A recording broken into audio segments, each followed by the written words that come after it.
Para sa mga OFW, makinig kayo guys. Pakinggan natin ang mga hinanakit ni nanay. Ang video ito ay trending talaga nung naglabas siya ng kanyang hinanakit sa buhay. So pakinggan muna natin ang kanyang testimonya. Para sa mga katulad kong OFW, mag-ipon kayo para sa sarili nyo. Huwag nyong ibigay lahat sa pamilya. Kasi hindi kayo nakakasiguro na pag tumanda kayo at wala na kayong pera, aalagaan kayo ng mga yan. Katulad ng nangyari sa akin, nung wala na akong pera, halos kaaway na ang turing sa akin. Parang ang sama-sama ako na. Alam nyo, kung maibabalik ko lang, nag-ipon ako para sa sarili ko. Hindi yung lahat ng kapatid ko pinag-aral ko. Lahat ako ang tumulong para makapag-abroad sila. Gulang ko, tinulungan ko yan. Pero nung wala na akong maibigay, para na akong basura. Para sa anak ko, sana masaya ka. Masaya ka sa mga ginawa mo. Sana hindi rin gawin ng anak mo, magiging anak mo yung ginawa mo sa akin.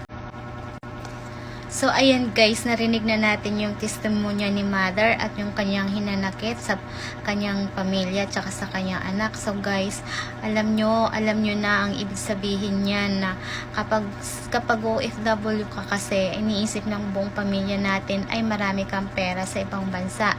Hindi nila alam na nagpakahirap ka magtrabaho doon at saka kahit nga may sakit ka, kailangan mong pumasok, bawal lang mag-absent. Kahit may sakit ka, hindi pwedeng magpahinga, kailangan trabaho at trabaho pa din ang iyong gagawin. So ito lang yung masasabi ko sa inyong lahat ng mga OFW. Habang maaga pa po at hindi kayo matulad kay mother, ay mag-ipon po kayo ng pera na para sa sarili ninyo. Huwag nyo pong iubos lahat para sa pamilya. Alam ko po na ang goal nating lahat na kapag nag-abroad tayo ay tumulong talaga sa pamilya at matupad ang mga pinapangarap natin. So guys, alam ko naman yun kasi yan din yung goal ko dati nung ako'y OFW pa. So balit umuwi din po ako ng walang-wala kasi nga ang goal ko noon nga ay tumulong sa pamilya. So guys, pag uwi ko, alam nyo ba, pag wala kang pera, hindi ka papansinin ng mga tao, walang pumapansin sa'yo pag wala kang pera. Kahit may gusto kang gawin, hindi mo magawa kasi nga wala kang pera. So, ang bottom line doon ay mukha kang kawawa kasi nga wala kang pera o inaturingan pa namang OFW ka tapos wala kang pera. Tapos guys, i-apply ko to sa sarili ko, no? Kasi nung umuwi ako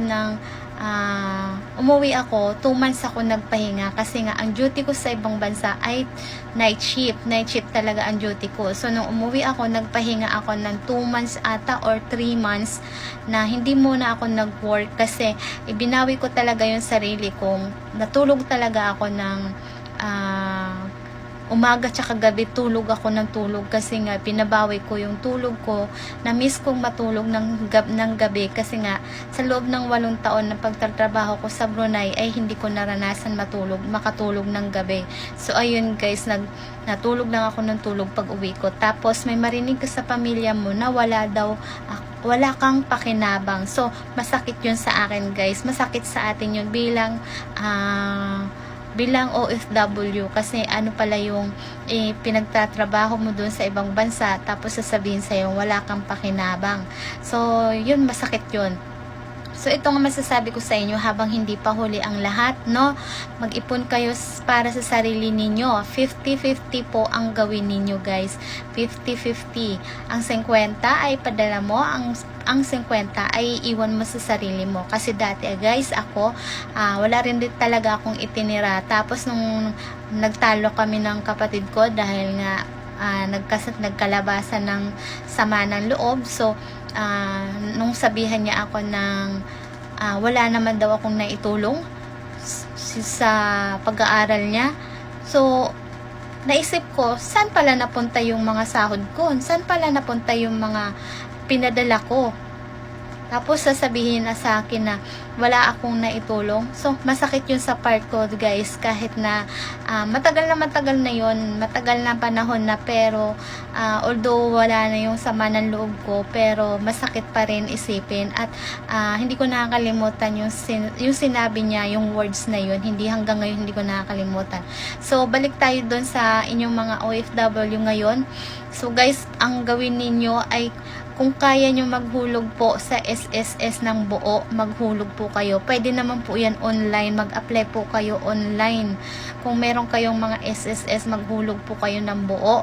Kasi yan din yung pinagsisihan ko, dahil hindi po ako naghulog habang nasa ibang bansa po ako, hindi po ako naghulog sa aking SSS. Ang dapat ninyong gawin ay maghulog kayo ng inyong SSS hanggat kaya yung malaking hulog ninyo. Dahil sino ba ang ibang makikinabang yan kundi kayo din po. Pag uwi nyo ng Pilipinas ay mapakikinabangan nyo po yan. Just in case na matanda na kayo ay makukuha nyo yan sa pensyon. Tapos po mag-invest po kayo sa pag-ibig at kumuha din po kayo ng insurance, just para po kahit na matanda na kayo, hindi po kayo bibitawan ng inyong pamilya at hindi po sila makakapagsalita ng hindi maganda, kasi may pakinabang pa rin po kayo sa kanila. So ayun lamang guys ang aking ma-share sa inyo ako, dahil yun din ay naranasan ko. Hindi kayo nag-iisa. So I feel you mother, sana po maging okay na po kayo ngayon. Ayun lamang guys, salamat sa panonood, thank you for watching.